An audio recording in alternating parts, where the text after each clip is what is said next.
Welcome back. We're getting started on the rear chassis for Suzie again. I'm probably going to have you guys on time lapse for the majority of this while I get the last of that skin off. That way I can fit it up to Suzie and hopefully start work on Suzie today. It's in the middle of the work week right now, so I'm a little tired, but I'm really wanting to get this done, so we're going to set everything up and just get after it.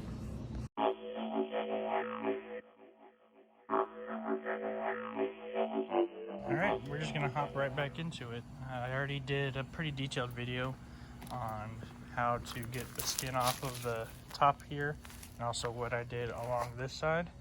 So today I'm going to get that side to match, get rid of this extra channel, as well as that front plate, and then I'll start moving towards the back. I'm not going to be doing too many stops because I want to get this 100% done so we can start fitting it up to Suzie hopefully today.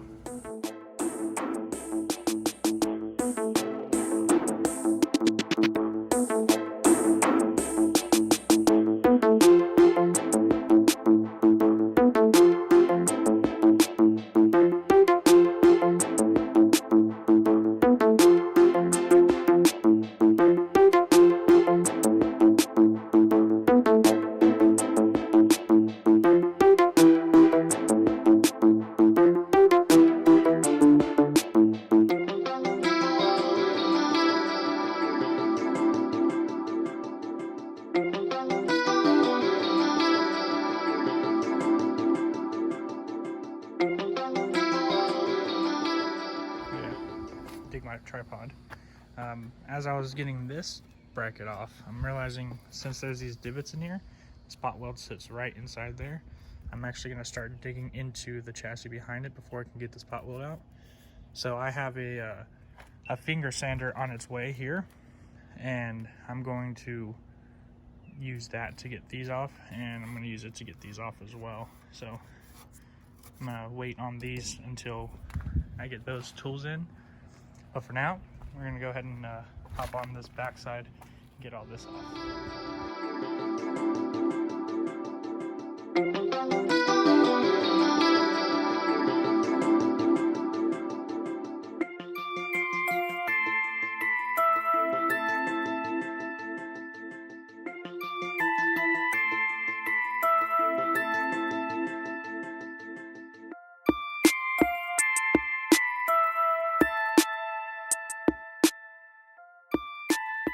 Alright, we're back on another day. I got my whole spot weld cutter kit in.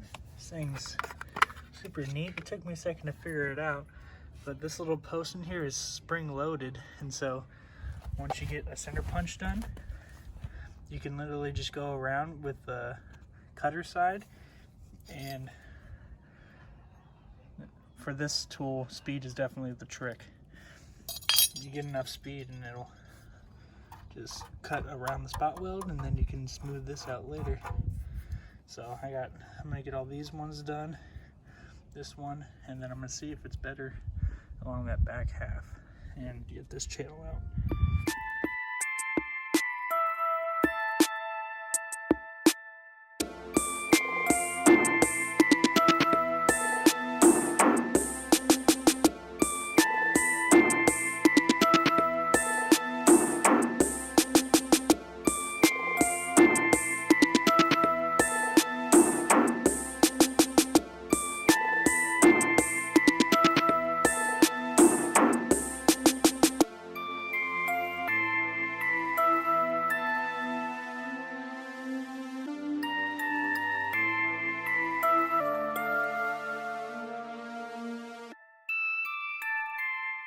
Alright, so we got all the brackets off. That was extremely easy once you got the hang of using the tool, this cutter bit.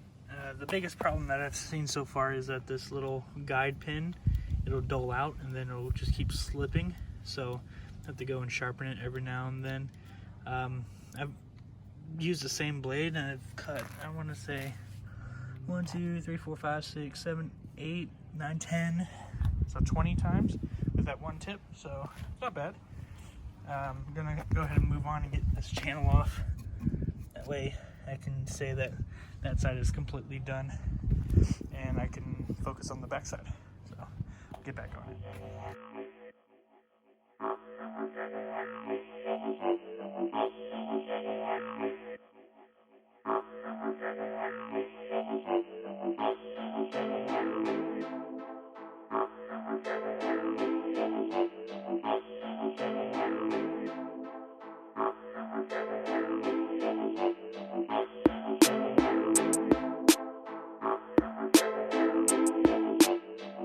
All right, that's it. That's it. I'm sick of the excuses. Today's the day. We are going to get the full subframe done and hopefully test fitted to Suzie. I've been making excuses for way too long, and there's very little work to be done, so I'm just going to put you guys on time lapse and I'm just going to knock it out.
Lots of leeway today, and we're not even halfway through the day yet.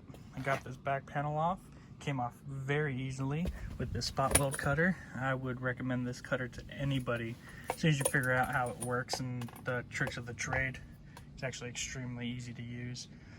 I thought the tip of these were wearing out, which this one you can tell is kind of, if it'll focus. No? Okay, well the tip of this one is pretty worn out. It's a little rounded, but as long as you don't jam the cutting bit in there, it'll work just fine. So I was looking to see if I can leave these plates on because they add a little bit more structural rigidity, but this bolt right here will not fit like this. So I gotta go ahead and get all these tack welds off, or spot welds off. And I'm gonna start with this side since I already have it wire wheeled, and work my way over to the other side. Once these are off, I'm gonna go ahead and go underneath here and get this plate off, and then hopefully we'll be done with this. I want to get this cleaned out whenever I'm done, and then I'm going to go around with the flap disc and clean everything up and primer it. That way it stays in good condition. But yeah, I'm very excited right now, so I'll get back to work.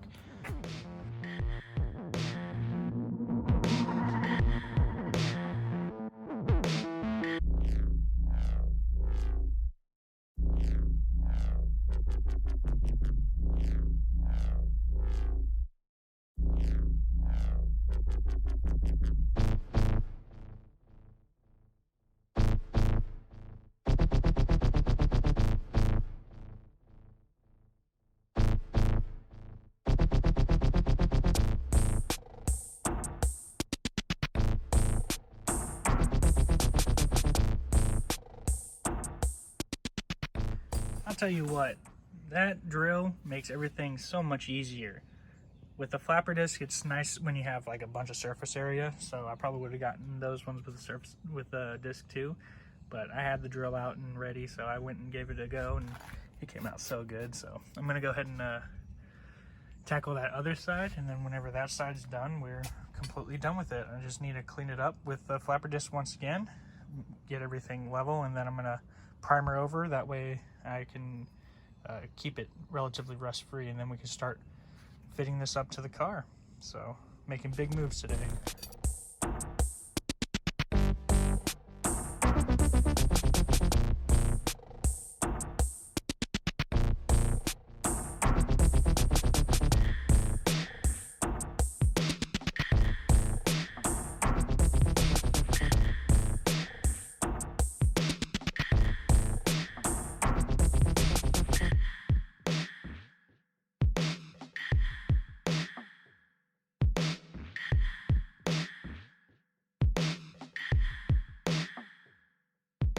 And that's it.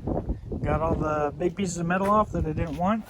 Now I have to go around and get these off with the flapper disc, make it nice and smooth, and then hit it with some etching primer. We're going to be able to get this on Suzie and see how far off we are and how much fabrication we need to do in order to get this thing on.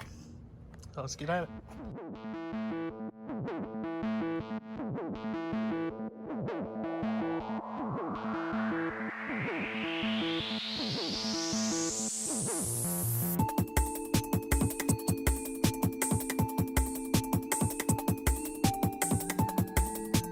Well, I did everything that I said I was going to do, and then I started getting this broken off bolt.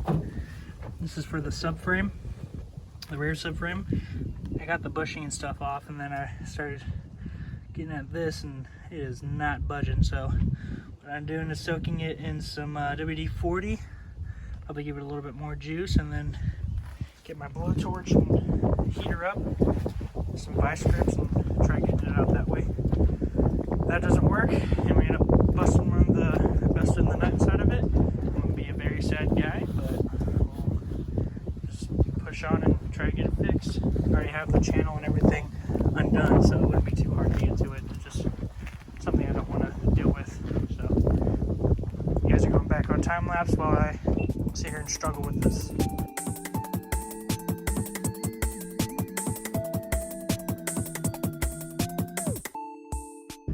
I'll tell you what, I better go hit the lottery or something. Came out, gave me a little battle. You guys will see how dumbfounded I was in the time lapse, I'm sure you noticed. So now that that's done, we can flip this around, put a coat of etching primer on it, and go size it up on Suzie. So we set out to do what we wanted to do today. Now we get to do more. Super excited.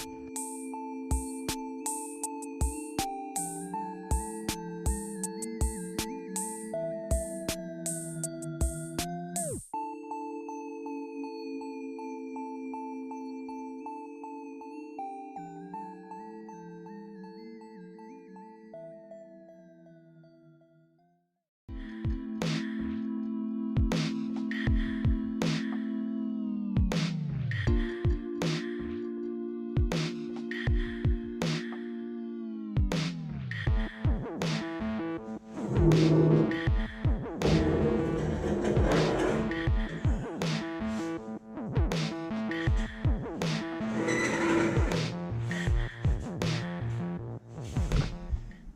to update you guys on the motor. I was able to get the timing belt, all the accessories, and most of the sensors installed. I still need a thermostat and I still need a knock sensor.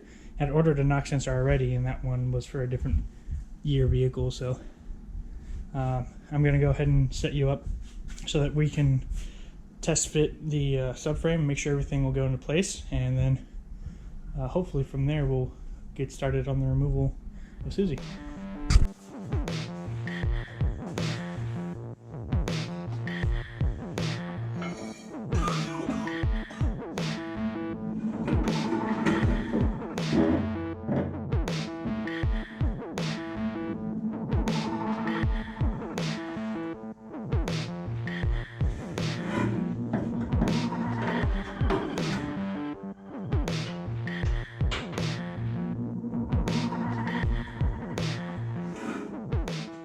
Well, just from lining it up and looking at everything, it's a 1-for-1 match.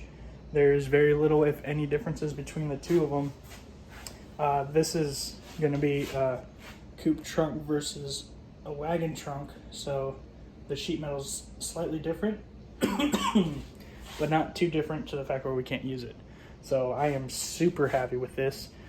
That's going to conclude this episode. We got exactly what we said we'd get done. So we're going to get started on getting the subframe out of Suzie. That way we can slide this one up. And we're going to end up starting with moving the jack stands, of course. Getting this to a safe place, and then we'll be able to start putting in the new one. And I couldn't tell you how excited I am that this is all working out. I mean, it's a 2002 wagon versus a 2000 coupe. I know they didn't change the sheet metal that much, but it's perfect. So see you next time.